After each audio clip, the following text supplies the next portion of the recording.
प्रातःकालीन स्नेह वंदन आप सबको मेरा प्यार भरा नमस्कार। और आप सुन रहे हैं आकाश गंगा स्टोरी बुक।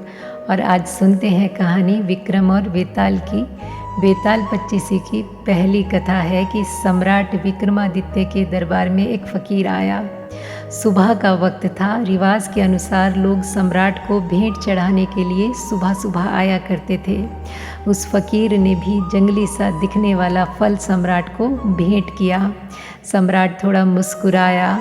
इस फल को भेंट करने के लिए इतनी दूर आने की क्या ज़रूरत थी, लेकिन फ़कीर है और फ़कीर के पास और हो भी क्या सकता है।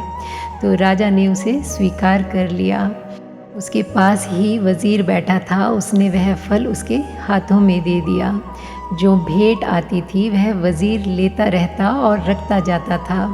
यह क्रम 10 वर्ष तक चला। वह फ़कीर रोज़ सुबह आता और रोज़ वही उसी तरह का फिर एक जंगली फल ले आता। 10 वर्ष और रोज़ सम्राट वज़ीर को फल दे देता।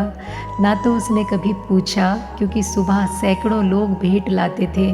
फुर्सत भी नहीं थी, समय भी नहीं था पूछने का। शायद इस फ़कीर से पूछने जैसा कुछ लगा भी नहीं था। पर एक दिन पास ही सम्राट के पाला हुआ बंदर भी बैठा हुआ था और सम्राट ने वज़ीर को फल ना देकर बंदर को दे दिया। बंदर ने फल खाया और उसके मुंह से एक बहुत बड़ा हीरा जो उस फल में छिपा था नीचे गिर गया। सम्राट तो चौंका।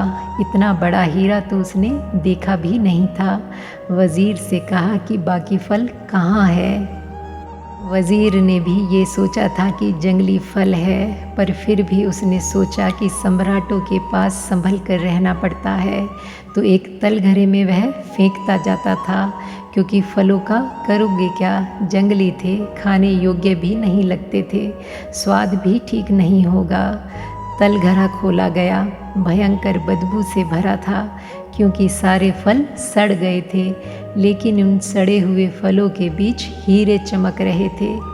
ऐसे हीरे कभी सम्राट ने देखे ही नहीं थे।